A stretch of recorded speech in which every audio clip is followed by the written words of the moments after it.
आप सबको जय मसीह की। प्रभु का धन्यवाद हो और आप सबका भी मैं धन्यवाद करता हूँ। परमेश्वर का वचन आप सुनते हैं और प्रभु यीशु आपसे बात करता है, मेरा विश्वास है।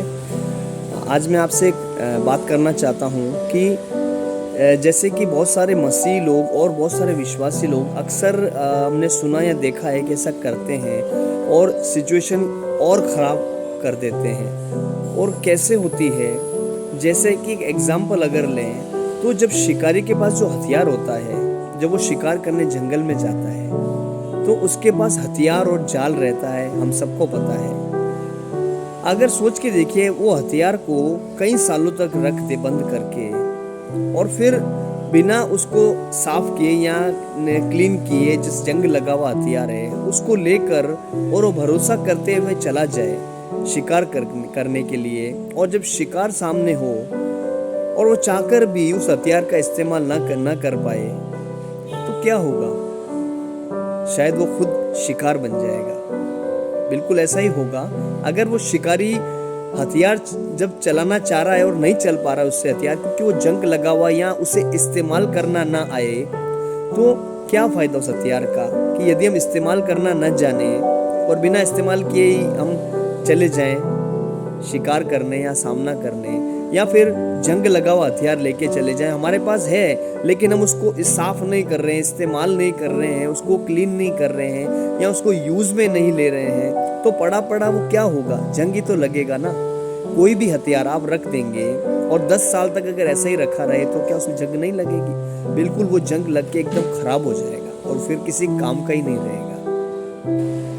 तो ऐसी ही हालत बहुत सारे लोगों की, या कहे तो मसीही और विश्वासी लोगों की होती है। शायद उन्हें सामना हार का इसीलिए करना पड़ता है, या सिचुएशन हम चाहकर खराब कर देते हैं। भाई हम चाहते नहीं है, मतलब फिर भी खराब हो जाते हैं क्योंकि हमारी ही गलती के कारण ऐसा होता है। क्योंकि परमेश्वर का वचन हम सबको दिया गया है और वो इसीलिए दिया गया है कि जो शैतान गरजने वाले सिंह के समान खोज में रहता है कि किसको फाड़ खाए, किसी वचन का इस्तेमाल करना नहीं आ रहा है उसको पकड़ ले, उसको अपना अहेर बना ले या कहीं तो शिकार बना ले। तो ऐसा ही होता है, हमारे पास जब वचन है तो हम उसे पढ़ने में काम नहीं लाते हैं, या फिर कहें तो हमें इस्तेमाल करना नहीं आता है कि हम किस सिचुएशन में कौन सा वचन का इस्तेमाल करें। वचन तो बहुत है हमारे पास, पूरी बाइबल हमारे पास रहती है, पर अफसोस कि बहुत सारे लोग ऐसा करते हैं या करते होंगे कि वचन का इस्तेमाल ही नहीं करते हैं और शैतान का सामना करने बिना वचन के चले जाते हैं। तो क्या होगा जब हमारे पास हथियार है और हम उसका इस्तेमाल करना ही नहीं जानते? तो क्या फायदा होगा? हमें कोई फायदा नहीं होगा, बल्कि फायदा शैतान को होगा, जो आपको सिंह के समान फाड़ खाना चाहता है, यानी कहें तो आपको हराना चाहता है और आपके अंदर से विश्वास और वचन ले लेना चाहता है। क्योंकि जब विश्वास और वचन हमारे अंदर से या किसी के अंदर से निकल जाए तो क्या होगा? फिर मसीह से विश्वास उठ जाएगा और जो शैतान चाहता है वो इजीली हो जाएगा, बहुत आसान हो जाएगा उसके लिए, दुष्ट के लिए, कि वो पीछे चले जाएंगे या बैकस्लाइड हो जाएंगे। तो आज क्यों बहुत सारे लोग बैकस्लाइड होते हैं? किसी न किसी कारणवश ही होते हैं ना। बिना कारण से कोई भी पीछे नहीं जाता है, प्रभु में बने रहते हैं। पर बहुत बार ऐसा हमारे साथ होता है कि वचन जो है हमें इस्तेमाल करना नहीं आता है, या कहीं तो इस्तेमाल करते ही नहीं है बहुत सारे लोग, कि जब परिस्थिति आई तो सामने परिस्थिति देखकर हम घबरा जाते हैं, हालात सिचुएशन देखकर हमारी हालत ऐसे ही टाइट हो जाती है, लोगों की खराब हो जाती है कि क्या होगा। लेकिन जो आपको वचन दिया गया है वो तो आप बोल ही नहीं रहे हो, क्लेम कर ही नहीं रहे हो, तो क्या होगा? आपको वचन बाइबल क्यों दी गई है कि हर परिस्थिति में आप वचन अलग अलग लेकर क्लेम कर सकें। हर परिस्थिति के लिए वचन दिया गया है बाइबल में अलग अलग, हम सब जानते हैं, पर बहुत सारे लोग उसका इस्तेमाल ही नहीं करते। अपनी परिस्थिति सामने, आंखों के सामने जो दिख रहा है उसे देखकर घबरा जाते हैं और छोड़ देते हैं। तो शैतान यही तो चाहता है कि आप अपनी परिस्थिति के अंदर ही उलझ जाएं और वो अच्छे से आपको बहुत आसानी से आपका शिकार कर ले।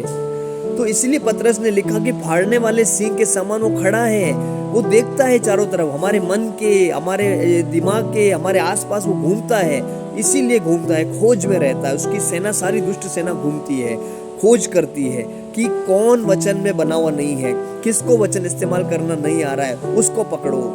तो शिकारी जब खुद शिकार बन जाए तो फिर हमारी समझ से बाहर चली जाती है। बात कैसे हो सकता है? भाई वो तो बहुत सालों से एक्सपीरियंस है, बहुत सालों से मसीह है, बहुत सालों से शिकारी है, वो अच्छे से जानता है कैसे शिकार करना है, लेकिन कई बार उसको हथियार इस्तेमाल करना नहीं आता है या उससे जंग लगा हुआ हथियार इस्तेमाल नहीं हो पाता और वो खुद शिकार बन जाते हैं। तो बहुत सालों के मसीह या बहुत सालों के जो विश्वासी लोग हैं आज भी कहीं ना कहीं दुख का सामना करते हैं, परिस्थितियों का सामना करते हैं, परेशानी में रहते हैं और भागते रहते हैं, मेरे लिए प्रार्थना करो, मेरे लिए प्रार्थना करो।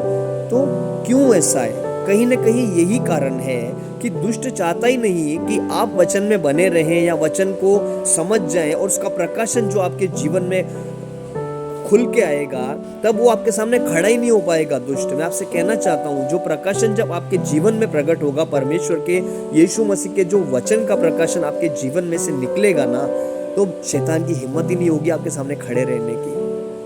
वो एक सेकंड में खड़ा नहीं रह पाएगा, भाग जाएगा वो, क्योंकि वो देखेगा कि आपके अंदर तो वचन भरा हुआ है, आप वचन को क्लेम कर रहे हैं, खुल के बोल रहे हैं और बड़े बड़े काम आपके द्वारा हो रहे हैं। वो यही नहीं चाहता।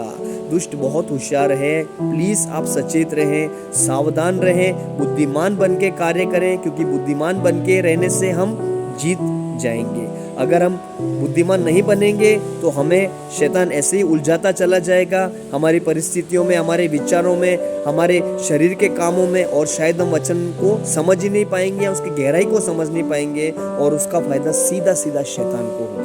तो प्लीज दुष्ट को अवसर ना दें, उसको अवसर दिए बिना अब वचन को सीखें, वचन को क्लेम करें। हर परिस्थिति के लिए वचन दिया गया है, उसे देखें। अगर नहीं समझ आ रहा है तो कलीसिया के लोगों से, पास्टर से, अगुओं से पूछें, वो आपकी मदद करेंगे और उसके अनुसार आप चलें और सीखें। फिर आपका जीवन मजबूत हो जाएगा। जब जीवन की जड़ आपकी मजबूत हो जाएगी, दुष्ट आपको छू नहीं पाएगा। तो और हमारा ये जो वीडियो है हमारे YouTube channel voice of God पर और हमारा Facebook पेज है वॉइस ऑफ गॉड, वहाँ पर भी अपलोड किया जाता है। अगर प्रभु ने आपसे कुछ भी बात की उस वचन के द्वारा तो प्लीज़ कमेंट करके बताएं और शेयर जरूर करें। लाइक करें ना करें, शेयर जरूर करें। धन्यवाद। God bless you. प्रभु आप सबको आशीष दे।